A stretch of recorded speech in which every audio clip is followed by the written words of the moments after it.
आपको क्लास 7 का है ना? Yes sir. दूसरा अध्याय जंतुओं में पोषण। प्रथम भाग में आप लोग पढ़ लिए थे कि पाचन की क्रिया कैसे होता है मानव में, है ना? कई चरणों से गुजरता है। इसमें बच गया था आपको घास चरने वाले जंतुओं में पाचन। उसके बाद बच गया था छिद्र युक्त आमाशय की कहानी, और एक है एक कोशिकीय प्राणी अमीबा में कैसे पाचन होता। तो हम इन तीनों के बारे में बारी बारी से पढ़ेंगे, है ना? तो पहले हम आपको इसके बारे में पढ़ लेते हैं, छिद्र युक्त पेट की कहानी। समझ गए ना? आपका एक कहानी है, एक सेना था। 6 जून 1922 ईस्वी में उसको गोली लग गया, पेट में गोली लग गया, है ना? अब पेट में जब गोली लगा तो पेट को छेदते हुए चला गया, कहाँ? आमाशय को छेद दिया, है ना? स्टोमच को, है ना? उसका नाम था एलिजन सेंट मार्टिन, जिसको गोली लगा था, है ना? क्या नाम था? एलिजन सेंट मार्टिन था, है ना? अब उसको जब गोली लगा तो एक डॉक्टर था, जो अमेरिकी डॉक्टर था, और वो भी सेना का ही डॉक्टर, सेना का आदमी था। तो सेना में ही इलाज होगा ना, सेना का अपना डॉक्टर होता है। तो डॉक्टर का नाम था डॉक्टर यूमान। क्या नाम था? यूमान। वो क्या किए कि जख्म को तो ठीक कर दिए, है ना? गोली जो लगा था तो जख्म को ठीक कर दिए, लेकिन ये आमाशय का छेद जो है ये बंद नहीं हो पाया, ये बंद नहीं हो पाया। इन्होंने क्या किया, डॉक्टर मार्ट ने क्या किया कि एक नली की सहायता से इसमें से जो कुछ जो है पदार्थ को निकालता था, इसलिए कि आमाशय में बहुत से पाचक रस होता है, और उसको देखते थे और शोध करते थे क्या हो रहा। उन्होंने अपने शोध में पाए कि ये जो आमाशय है, स्टोमच है, स्टोमच जब खुलता है कब? छोटी आदमी भोजन तो आमाशय में रहता है, आमाशय में भोजन रहता है, लेकिन जब पूरा भोजन का पाचन हो जाता है वहाँ आमाशय में, तब यहाँ से खुलता है और भोजन आता है छोटी आंत, है ना? उन्होंने सिद्ध किया कि जब यहाँ का भोजन पाचन की क्रिया पूरा हो जाता है तब जाके खुलता है। यहाँ पर एक कपाट होता है और यहाँ खुलने के बाद आपको आता है क्या? भोजन छोटी आंत। उन्होंने पता लगाया था। किसने पता लगा था? डॉक्टर यूमान। क्या नाम था डॉक्टर का? क्या नाम था? है ना? डॉक्टर यूमान, है ना? तो ये हो गया आपका छिद्र युक्त पेट की कहानी। अब देखिए अमीबा में पाचन, है ना? देखिए प्राणी 2 तरह के होते हैं ना, एक होते हैं एक कोशिकीय प्राणी और एक होते हैं बहुकोशिकीय। एक कोशिकीय और बहुकोशिकीय। जो मानव है, मनुष्य है, जो बहुकोशिकीय प्राणी में आता है। कुछ में आता है बहुकोशिकीय प्राणी, और अमीबा जो है वो आता है एक कोशिकीय प्राणी। तो छोटी सी बात है, समझने की बात है कि हम बड़ा है, बहुत सी कोशिकाओं के मिलकर मिला है, तो हमारा अंग तंत्र भी तो बड़ा है, अंग तंत्र भी बड़ा है। लेकिन अमीबा का ऐसा बात नहीं है, ये छोटा जीव है। आप जाने के पढ़िएगा अमीबा के बारे में, अलग से एक चैप्टर है, आगे क्लास में जाइएगा तो। अमीबा क्या है? छोटा सूक्ष्म जीव है ना। ये रहता कहाँ है? पानी में रहता है, नमित स्थान पे रहता है ना। इसका भोजन कैसे होता है? अमीबा का भोजन का ग्रहण कैसे करता है? कूटपात की सहायता से। कूटपात, है ना? क्या होता है? कूटपात। ये है ना, ये ढंग के रहता है ना, कूटपात इसको बोलते हैं ना। ऐसी को क्या करता है? कूटपात। उससे चलता भी है। अमीबा का उत्पाद भी है, पैर भी है ना, जैसे हम लोग पैर से चलते हैं ना, तो अमीबा कौन चीज के सहारे चलता है? कौन चीज के सहारे? उत्पाद के सहारे चलता है। अपना भोजन हम लोग मुंह से न करते हैं, अमीबा का भोजन उसी से होता है, उत्पाद के सहारे भोजन को पकड़ता है। किसके सहायता से पकड़ता है? और उसको पकड़ने के बाद देखिए भोजन को पहले ही आया, भोजन भी इसको पकड़ा, फिर यहाँ आया, इसको पकड़ा, यहाँ आया, इसको अंदर ले चले गए। अंदर एक सिक्का होता है खाद्यान्नी। क्या बोलता है? खाद्यान्नी। मतलब भोजन पदार्थ जैसे मनुष्य को स्टोमच में रहता है ना, भोजन जाता है, तो इसका कहा जाता है? खाद्यान्नी में जाता है। कहा जाता है? खाद्यान्नी में जाता है। खाद्यान्नी में जाने के बाद भोजन, यहाँ भी कई तरह इसका पाचक रस निकलता है। किसका? अमीबा का, खाद्यान्नी से। और जो भोजन गया, उसी भोजन को जब गया खाद्यान्नी में, तो उसको क्या होता है कि वो जो पाचक रस है उसके माध्यम से भोजन को सरलीकरण कर देता है। सरलीकरण है ना, मतलब फिर सरलीकरण जब होता है तो उसका शरीर के अंग में जाता है और ऊर्जा देता है, शक्ति देता है, जिससे आदमी का। ठीक है। हाँ, चरने वाले जंतुओं में पाचन कैसे होता है? वो आदमी से भिन्न होता है ना। बकरी देखे हैं आप? भैंस देखे हैं? बैल देखे हैं? देखिएगा, बैल, बकरी, भैंस, ये सब बैठ के पगड़ाते देखे हैं? पगड़ाते हुए उसको हम लोग बोलते हैं जुगाली का। क्या बोलते हैं? जुगाली। क्यों करता है ना? जुगाली क्यों करता है? पागुर भी बोलते हैं। क्या बोलते हैं? पागुर भी। ऐसा क्यों करता है, इसको हम पूरी तरह से समझेंगे। कॉपी में बना दिया है ना चित्र को? चित्र बना दिया सब? देखें क्यों करता है ना।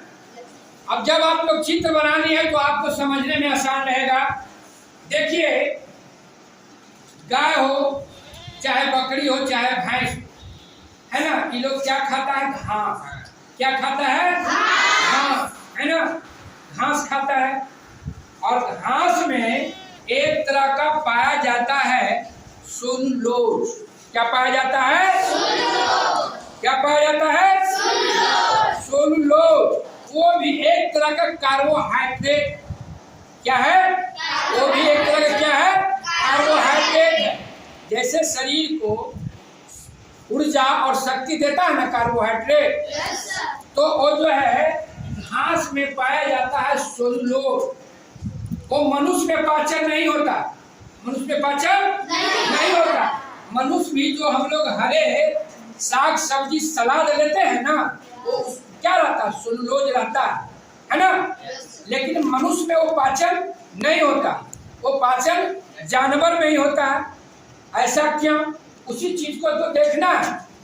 इसमें जो हमारा जो पाचन तंत्र का बनावट है, आमाशय का जो बनावट है, और ये जानवर का जो आमाशय का बनावट है, दोनों में काफी अंतर है ना। इसमें एक रुमेल पाया जाता है, लेकिन मनुष्य में वो पाया नहीं जाता। इसलिए वहाँ सेलुलोज का पाचन होता है और मनुष्य में सेलुलोज का पाचन नहीं होता। तो कहिए कि होता क्या है?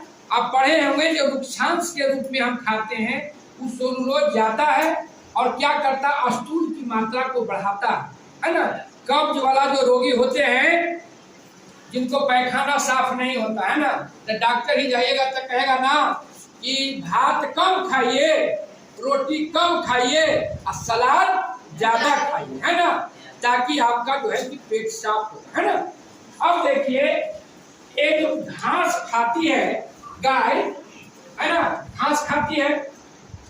घास जब खाती है तो इसका कहाँ जाता है? मुंह में जाता है।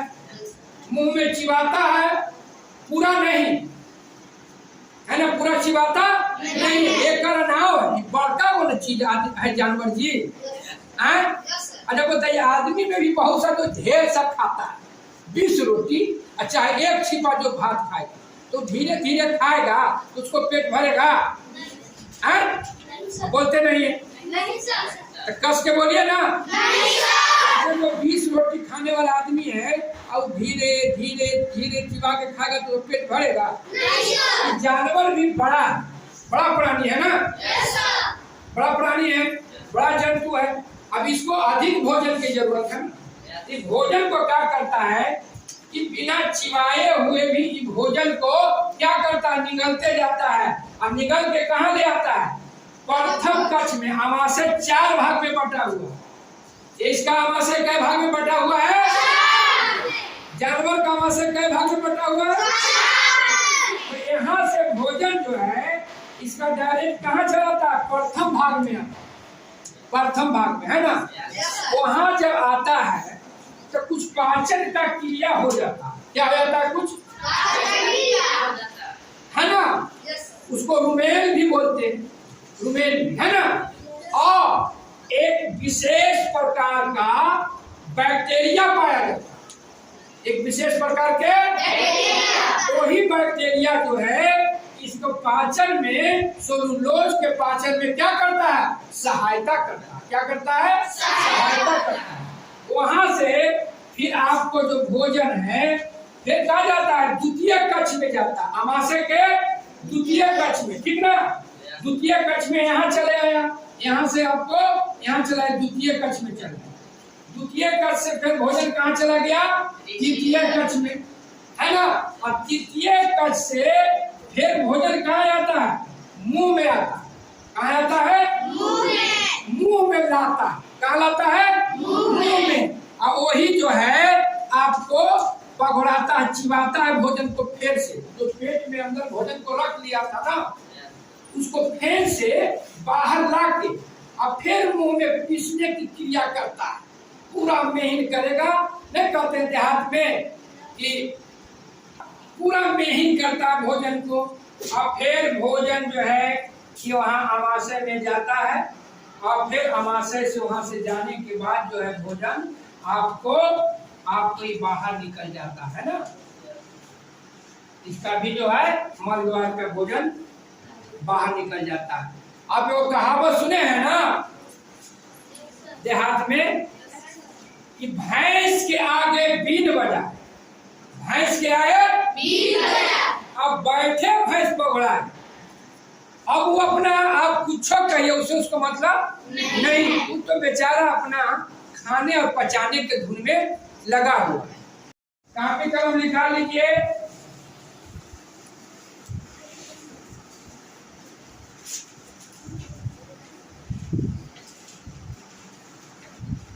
निकाल लिए?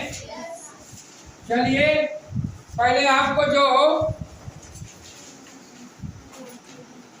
खाली स्थान की पूर्ति करना है ना, रिक्त स्थानों की पूर्ति करना है। पहला में ए में है मानव शरीर की सबसे बड़ी ग्रंथि खाली जगह है अकृत। अकृत है ना, लिख लिए। दूसरा में लिखिए बी में मनुष्य में भोजन का पाचन खाली जगह मुख गुहा में शुरू होकर खाली जगह मलाशय में पूरा होता है ना। मुख गुहा से शुरू होकर कहाँ होता है? मलाशय में ना पूरा। उसके बाद लिखिए अमाशय में हाइड्रोक्लोरिक अम्ल एवं खाली जगह है अश्लेष्मा है ना, म्यूकस है ना, इंग्लिश में बोलते हैं, का स्राव होता है ना। चलिए नेक्स्ट, मनुष्य में पोषण की मुख्य चरण है ना, मुंह से शुरू होता है, मुख गुहा से शुरू होता है ना। मुख गुहा, ग्रास नली, अमाशय, छोटी आंत और बड़ी आंत। लिख लिए?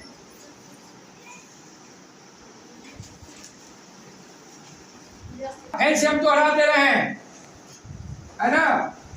मनुष्य में पोषण की मुख्य चरण मुख गुहा, ग्रास नली, अमाशय, छोटी आंत, बड़ी आंत, मलाशय, है ना। उसके बाद है अमीबा अपने भोजन को खाली जगह की सहायता से ग्रहण करता। कूटपाद, कूटपाद, है ना, कूटपाद, कूटपाद, उत्पाद की सहायता से, ठीक ना। आगे बढ़ जाइए। सत्य और असत्य, सत्य और असत्य। अमाशय में हाइड्रोक्लोरिक अम्ल का स्राव होता है, सही बात है, स्राव होता है, ठीक मारिए। दूसरा, पीत रस से प्रोटीन का पाचन होता है, गलत है, ठीक ना, गलत। तीसरा, प्रोटीन का पाचन मुख से प्रारंभ होता है, नहीं, गलत। जुगाली करने वाले निगली हुई घास को पुनः अपने मुख में लाकर धीरे धीरे चबाते हैं, है ना, सही बात है। भोजन को फिर से बाहर ले जाता है और उसको फिर पागुर करता है, चबाता है। छोटी आंत में अश्लेषमक स्रावित होता है, नहीं, गलत बात। कि कहाँ होता था? अमाशय में स्रावित, छोटी आंत में स्रावित होता है, गलत। चलिए अब है, कहता है कलम ए के कथन का मिलान कलम बी से कीजिए। हाइड्रो कार्बोहाइड्रेट, है ना, एक नंबर में है कार्बोहाइड्रेट ना, अब उसका हो जाएगा आपको शर्करा। क्या हो जाएगा? शर्करा। मिलान करिए, शर्करा में मिलान करिए।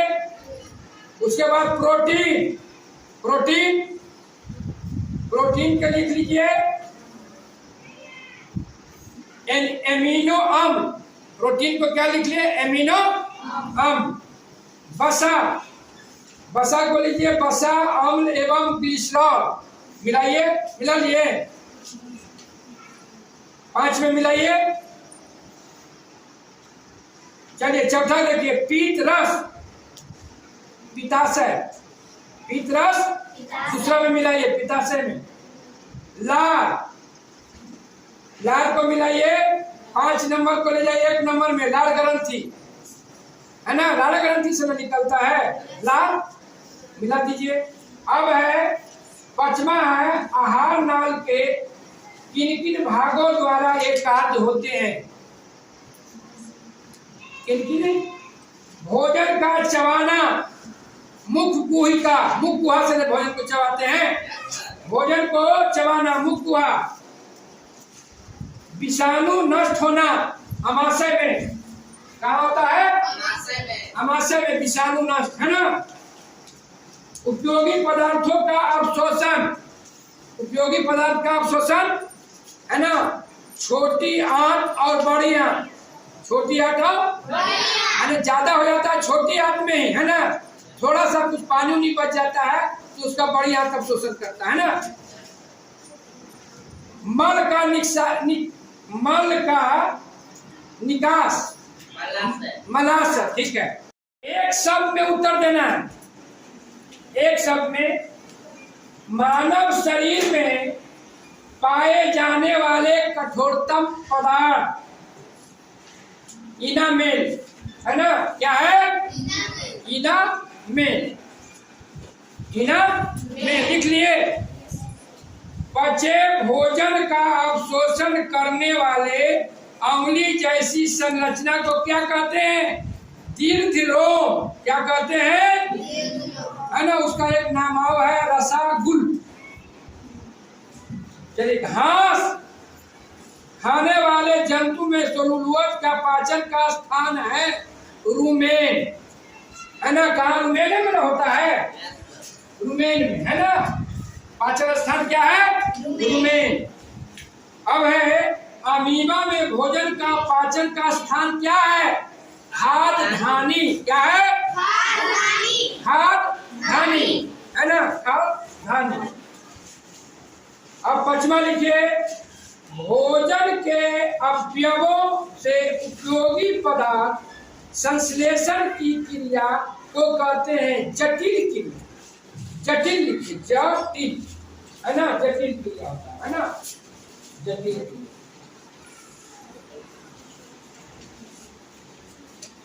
हो गया। अब देखिए कारण बताना है, कारण है ना, कारण बताओ। ए में है मनुष्य में सेलुलोज का पाचन नहीं होता है ना, बताए थे जैसा कि मनुष्य में सेलुलोज का पाचन नहीं होता। इसका कारण क्या है? इसलिए कि मनुष्य का में सेलुलोज का पाचन इसलिए नहीं होता है कि उसका जो है पाचन तंत्र का बनावट क्या है, पशु से भिन्न है, और भिन्न होने के कारण साथ साथ उसमें जानवर में जो रुमेन होता है उसमें एक विशेष प्रकार की बैक्टीरिया पाया जाता है जो भोजन की पाचन में सहायता करता है, लेकिन इसमें मनुष्य में वह नहीं पाया जाता। बस यही चीज को लिख देना। फिर है अमीबा के खाद्यान्नी में भोजन का पाचन होता है। हाँ, पाचन होता है, उसका कारण क्या है? उसमें क्या, जब भोजन जाता है तो वहां से पाचक रस निकलता है। क्या निकलता है? पाचक रस, विशेष प्रकार का पाचक रस पाया जाता है। वो भोजन को क्या कर देता है? सरलीकरण कर देता है। जो भोजन जाता है उसको तोड़ के एकदम क्या कर देता है? सरल बना देता है, ताकि शरीर में आसानी से चला जाए। उसके बाद है तीसरा, वायु नली तथा भोजन नली का संबंध ग्रास नली से है, फिर भी भोजन वायु नली में क्या, आपको पढ़ा रहे थे मनुष्य का पाचन तंत्र। देखिए ऐसे था ना, है तो यहाँ देखिए यहीं पे दोनों का मिलता है, श्वास नली और ग्रास नली। यहाँ क्या होता है कि भोजन क्यों नहीं अंदर जाता है? यहाँ पर एक विशेष प्रकार के पाया जाता है, इसका नाम है, एक मांसल भाग है, ई पी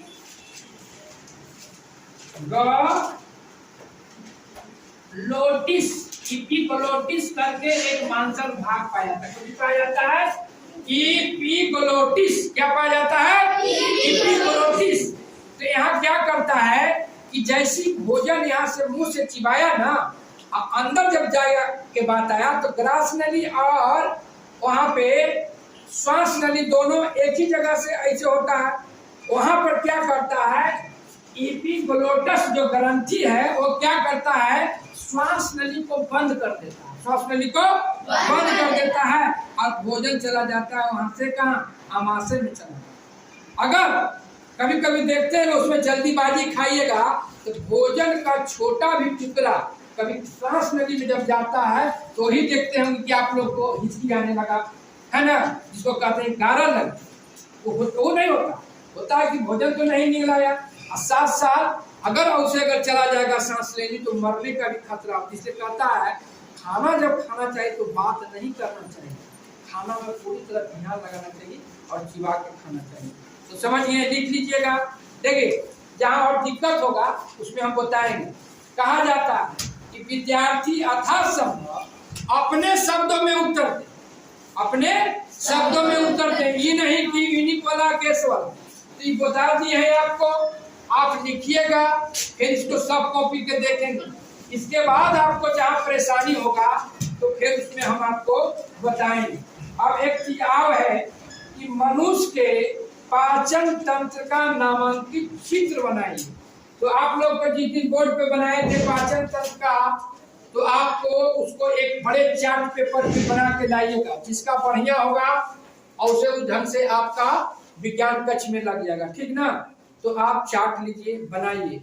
विज्ञान कहता है कि जब तक नहीं करिएगा आप तक नहीं सीखिएगा, कुछ करिएगा तभी विज्ञान करके सीखा। जो करके सीखता है वो सबसे बढ़िया शिक्षा होता है। आप जो है उसको कभी जिंदगी में नहीं भूलिएगा।